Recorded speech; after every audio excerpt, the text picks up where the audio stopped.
It's time now for a look at the latest in local news. In the news, the Wayne County Board of Tourism's Hog Jam set for this weekend. It'll be the topic of this morning's Bitch and Bob show. The Hog Jam set for this Friday through Sunday, Friday, February 21st through Sunday, February 23rd. Statewide hunt begins at 2 p.m. this Friday, February 21st, ends on Sunday, February 23rd at 12 noon. Registration still available for the hunt. It closes out at 6 p.m. on Friday, February 21st at 6 p.m. On-site registration available at hunt headquarters at the J.C. Fair building. Online registration is open through 4 p.m. this Friday. Registration is $50 for bow or gun hunters. Hunters can pay $100 to hunt in both categories. Hunters 16 under hunt free with a registered adult hunter. All hogs must be weighed in at the J.C. Fairgrounds in Jesup, but participants can hunt anywhere in the state or any of the connecting states they have legal permission to do so. Hunters must be in line at weigh-in by 12 noon this Sunday, or they're disqualified. Participants are responsible for knowledge of the rules. The hunt includes a special category for wounded warriors to participate in this event. If you're interested in sponsoring a wounded warrior for the weekend, simply contact the Tourism Board office at 912-427-3233.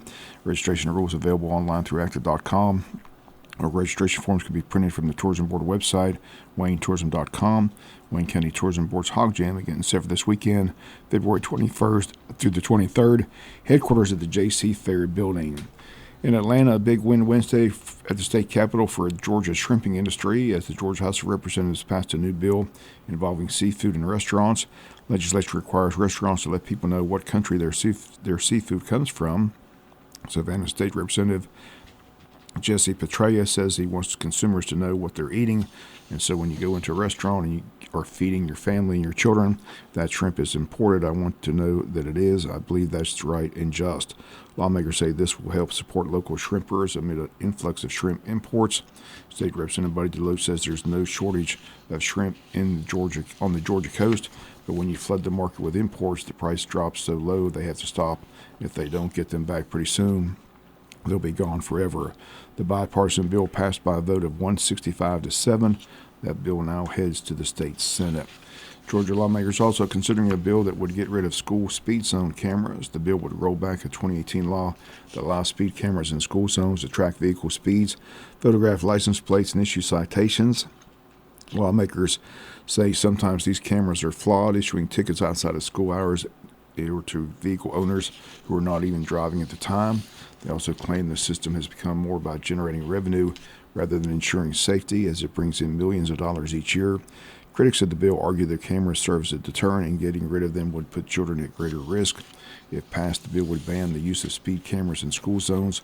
While it doesn't outline a direct replacement, some lawmakers suggest increased police patrols in these areas instead.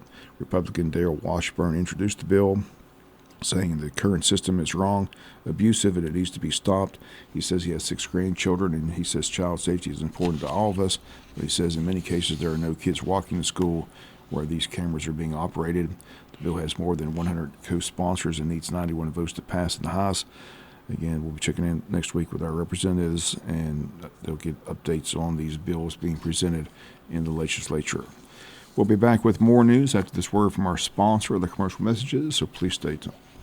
Jesup City Commissioners met Tuesday for their regular monthly meeting, and the City Commissioners and City Manager and Mayor Ralph Hickok's getting ready for their city retreat, but the date and location has been changed. They changed it at Tuesday's meeting. The retreat now will take place at City Hall.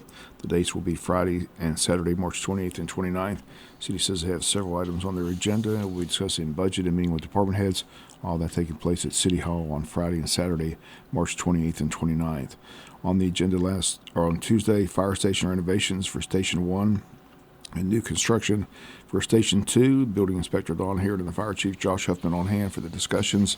Fire Station number 2 is in the architectural design phase, while Fire Station number 1 renovations are in the draft phase, and the city plans to work within their city leadership for general contracting and subcontract work. Fire training standards are being enhanced. Chief Huffman and Captain Alex Mason on hand to discuss cost and potential needs that could be addressed immediately. Also, there's a consideration of a training agreement for new hires within the department. Also in our new business, a discussion about residential garbage truck repairs. Residential garbage trucks are in need of repair, and the cost is over $40,000. Council approved to seek estimates and bids and asked the city manager to provide a budget update on how the cost of repairs compares to the cost of a brand new truck. The McMillan Creek Greenway Mallard Park On the agenda, and the Commissioners approved Sam Shanklin to assist with upgrades to the project. City approved $7,500 to start the work on the project in the city. The pre-bid conference for the City of Jesup East Jesup Soror Improvement Project took place on Tuesday. The city announced that the bids will be opened on Tuesday, March the 4th at 10 a.m.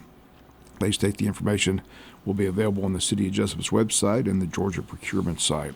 And the city's youth council plans to travel to Atlanta to participate in the GMA Youth Forum. The dates of that, February 28th through March the 2nd.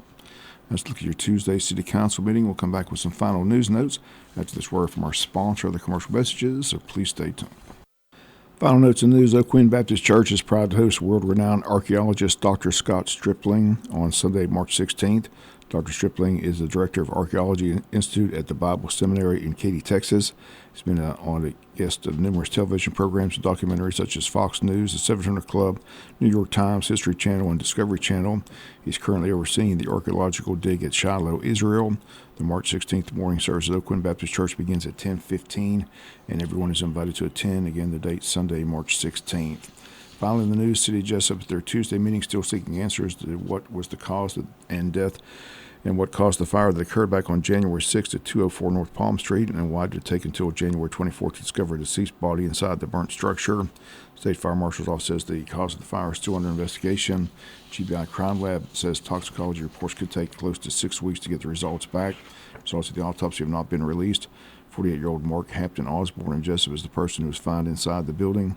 He's a 1994 graduate of Wayne County High School.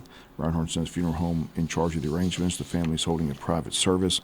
Once again, more unanswered questions than answers, but the city says they're committed to finding out exactly what occurred and are committed to obtaining the facts and reviewing their policies and procedures of the fire department in order to adequately address this incident and future structure fires. That's going to do it for latest 10 local news. Sports comes your way in a few minutes. Bob Morgan, have a great day.